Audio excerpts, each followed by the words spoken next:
Hi hello மக்களை, இன்றைக்கி பார்த்தீங்கன்னா கேமரின் வாழ்க்கை அப்படின்னு புதுசாக ஒரு சீரிஸ் ஒன்று வந்துருக்கேன். இன்றைக்கி வந்து டே 1. இன்றைக்கி பார்த்தீங்கன்னா 7 மணிக்கு எழுந்திரிச்சிட்டேன். சீக்கிரம் வந்துச்சு, பல் தைச்சதுனால மனசுக்கு அவ்வளோ நிம்மதியாக இருந்துச்சு. ஸோ இப்போ அந்த நிம்மதியை கெடுக்கிற மாதிரி பார்த்தீங்கன்னா நானே என் மூஞ்சி என் கண்ணாடியில் பார்த்துக்கிட்டேன். பார்க்க அவ்வளோ கொடூரமாக இருந்துச்சு. ஸோ நானாவது பரவாயில்ல, எப்பமா தான் பார்ப்பேன். ஆனால் நீங்கள் இனிமேல் தினமும் பார்க்க போகிறீங்க. ஸோ இப்போ இந்த காலை கடமைகள் எல்லாத்தையும் முடிச்சுட்டு ரூமுக்கு வந்துட்டு காலேஜ் அவுட்ஃபிட்டுக்கு மாறியாச்சு. ஸோ அடுத்து நம்ம புள்ள ரூமுக்கு போய் அவனை அழைச்சிட்டு அப்படியே மெஸ்ஸுக்கு போய் சாப்பிட போயாச்சு. இன்றைக்கான பிரேக்ஃபாஸ்ட் என்னென்னா உப்புமா வச்சுருக்காங்க, வேறு ப்ரெட்டு, அதுக்கு மேலே ஜாமு பட்டரு எதனாலும் எடுத்துக்கலாம். நான் 2 எடுத்துக்கிட்டேன். ஸோ அதை சாப்பிட்டு முடிச்சுட்டு அப்படியே நம்ம காலேஜ் கிளம்பியாச்சு. ஸோ இன்றைக்கி பார்த்தீங்கன்னா கிளாஸுக்கு நான் சீக்கிரமாகவே போயிட்டேன். ஸோ இப்போ கிளாஸில் இருந்து போர் அடிச்சுட்டு அதனால் நம்ம பிள்ளைங்களை கூப்பிட்டுட்டு சந்தைக்கு போய் எதாவது வாங்கி சாப்பிட்லாம் அப்படின்னு போயாச்சு.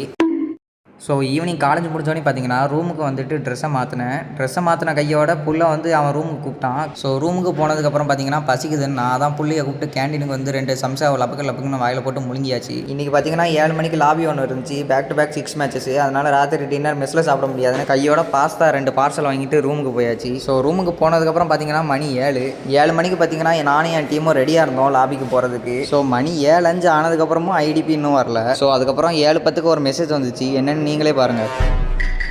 இன்றைக்கான லாபியை பார்த்தீங்கன்னா போஸ்ட்பான் பண்ணிட்டாங்க. மனசு ரொம்ப கஷ்டமாக இருந்துச்சு. அதனால் அந்த கஷ்டத்தை சாப்பிட்டு போகலாம் அப்படின்னு சாப்பிட ஆரம்பிச்சாச்சு. சாப்பிட்டு முடிச்சுட்டு பார்த்தீங்கன்னா ஃப்ரெண்ட்ஸோட சேர்ந்து பிஆர் ப்ளே பண்ணிட்டு இருப்பேன். பிஆரில் பார்த்தீங்கன்னா ஸ்னைப்பரில் கொளுத்தலாம் விளாண்டுக்கிட்டு இருப்பேன். பார்க்குற எல்லா எனிமையும் அடித்து நொறுக்கிட்டு இருப்பேன். அப்படி அடித்து நொறுக்கிட்டு அதுக்கப்புறம் பார்த்தீங்கன்னா ஒன் பீஸ் லைவ் ஆக்ஷனில் கடைசி எபிசோட் மட்டும் பார்க்குறது மிச்சம் இருந்துச்சு. ஸோ அதான் பார்க்க ஆரம்பிச்சிட்டேன்.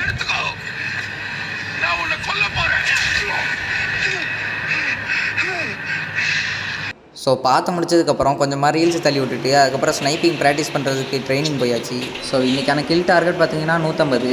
ஸோ நம்ம கில் டார்கெட்டை ஃபினிஷ் பண்ணதுக்கப்புறம் பார்த்தீங்கன்னா எப்போதும் போல் தூங்க போயிட்டேன்.